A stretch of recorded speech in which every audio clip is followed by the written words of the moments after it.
It's horrifying. I mean, they're cheering about someone saying that it's a good thing for people not to try and save their lives.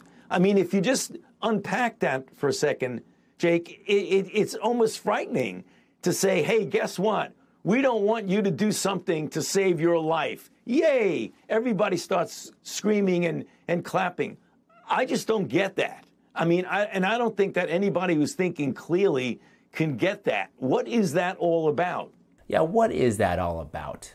My name is James Lee. Welcome to my channel 5149, where I talk business, politics, and society. Today we're going to discuss Dr. Fauci and vaccine hesitancy because I think it's reflective of an extremely deep rot in our country that we need to not only diagnose, but also truly understand and own before we can even begin to fix it. Convincing skeptics to get the vaccine is easier said than done, especially in rural areas that are heavily Republican. NBC News political reporter Vaughn Hilliard is in Pineville, Missouri. Vaughn, if I understand correctly, that county has the second lowest vaccination rate in all of Missouri. Why are people there so hesitant to get a COVID shot? Allison, again, we need to underscore the fact that public health officials, including those locally here, have said that the vaccine is safe and have gotten the vaccine themselves. But what you continue to hear is this prevailing lack of trust in the government. This isn't just a 2021 thing or a coronavirus vaccine thing, but this is a mounting, ever-growing distrust in the government at large. I have to say, this guy's kind of spot on. I mean, sometimes I guess the diagnosis is not the difficult part, so much so that even cable news can get it right. So I'm going to give him a little credit here. He's correct. A lot of people don't trust the government. But the problem with a lot of cable news is they kind of just stop there without probing into why it is that more and more people don't trust the government. Now, Dr. Fauci is without a doubt the most prominent scientific voice representing the American government.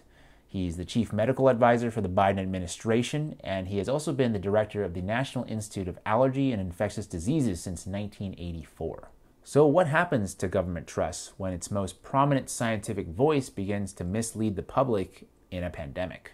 It started with masking. In the early days of the pandemic, Dr. Fauci and the CDC advised Americans that masks were not necessary to protect against the coronavirus, but then later admitted that the US government held off promoting face masks because he knew shortages were so bad that even doctors couldn't get enough. So it wasn't like he got any new information and then changed his guidance. It was simply an attempt to manipulate the public to try to induce a certain outcome. Then late last year, when the vaccines were introduced, Dr. Fauci admitted to lying about the COVID-19 herd immunity threshold to manipulate public support for the vaccine. When he was asked about what percentage of the population will need to be immunized to achieve herd immunity, Dr. Fauci initially said 60 to 70%, a typical range for such a virus. When polls said only about half of all Americans would take a vaccine, I was saying herd immunity would take 70 to 75%. Then when newer surveys said 60% or more would take it, I thought, I can nudge this up a bit. So I went 80, 85%, he added. I don't like 70 to 75 anymore. I don't like that number. So I just nudge it up a hair. No worries. When pressed on the moving target in a New York Times interview, Fauci said he purposely revised his estimates gradually.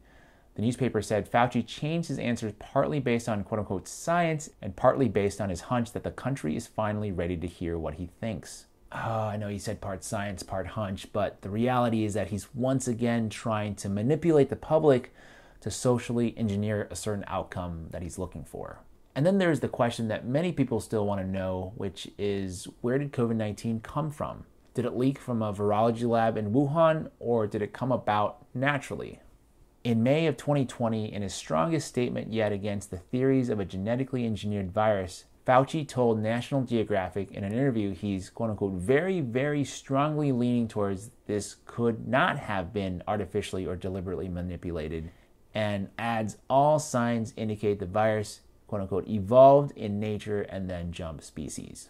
But a year later, in May of 2021, 1 week after a group of 18 prominent scientists published a letter in Science saying that natural spread and a lab were both viable explanations, Fauci tells PolitiFact's Katie Sanders that he's quote-unquote not convinced COVID came about naturally, and says that the U.S. should continue to investigate what went on in China until we continue to find out to the best of our ability what happened. So what changed his mind? Was it science, or was it maybe because he was called out on the fact that In 2014, the U.S. National Institute of Allergy and Infectious Disease, the part of the NIH headed by Dr. Fauci, awarded a $3.4 million grant to the New York-based EcoHealth Alliance, and the group subsequently hired the virology lab in Wuhan to conduct genetic analyses of bat coronaviruses, directly linking himself and science to the world's worst pandemic in over 100 years. So not exactly inspiring a whole lot of trust in the government.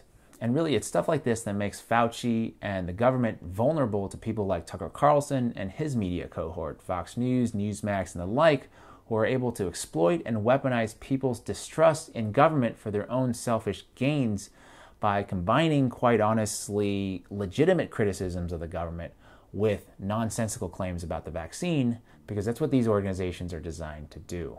And then there's the other media cohort, also with their own agenda in mind, Jake Tapper, CNN, MSNBC, and the like, who like to paint vaccine hesitancy as a Republican problem and bring on renowned medical correspondents like Dr. Scott Gottlieb to talk science, vaccines, and maybe the need for additional vaccine boosters. All that fun stuff without acknowledging that he's on the board of Pfizer, the manufacturer of the vaccine.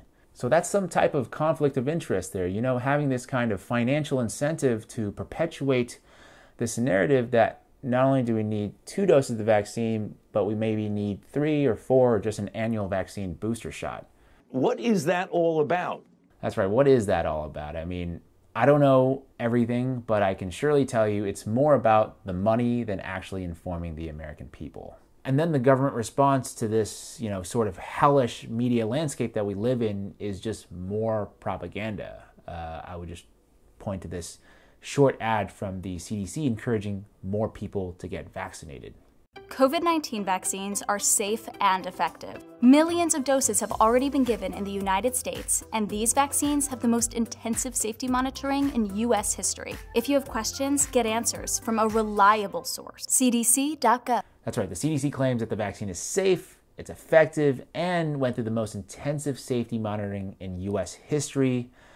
The problem with those claims are that it's all kind of just subjective based on your own personal risk tolerance, judgment, and previous, you know, dispositions about the U.S. government. I'll just put it that way.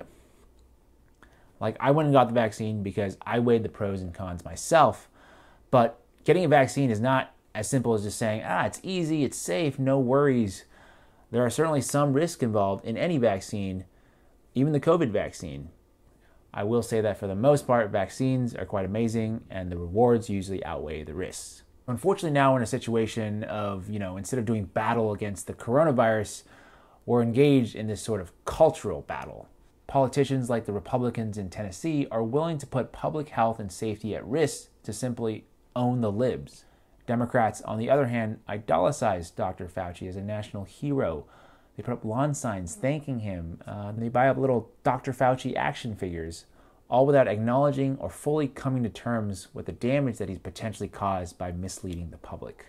I acknowledge his job is very difficult, and I don't think he's a nefarious person, but I guess my point is if people like Dr. Fauci really care about the health, the safety, and the well-being of Americans, he has to be more honest, more transparent, and less manipulative. You know, have more faith in people. But yeah, you can't be caught in a number of high-profile lies and then just turn on a dime, put your hands up, and say, what is that all about? I don't understand that, Jake. Thank you so much for listening. I think this is one of those situations, again, where there are always going to be nefarious actors, and the only way to address that is for institutions to be more transparent, to be more honest, and have faith in more people. I'm curious to hear your thoughts. Please let me know in the comment section below. Also, if you enjoyed this video, please take that second longer to just hit that like button. Also, share this video with your friends and family. Also, if you could, you know, subscribe if you haven't already done so. Hit that notification bell if you want to watch more videos. As always, thank you so much for your time, and I will see you next week.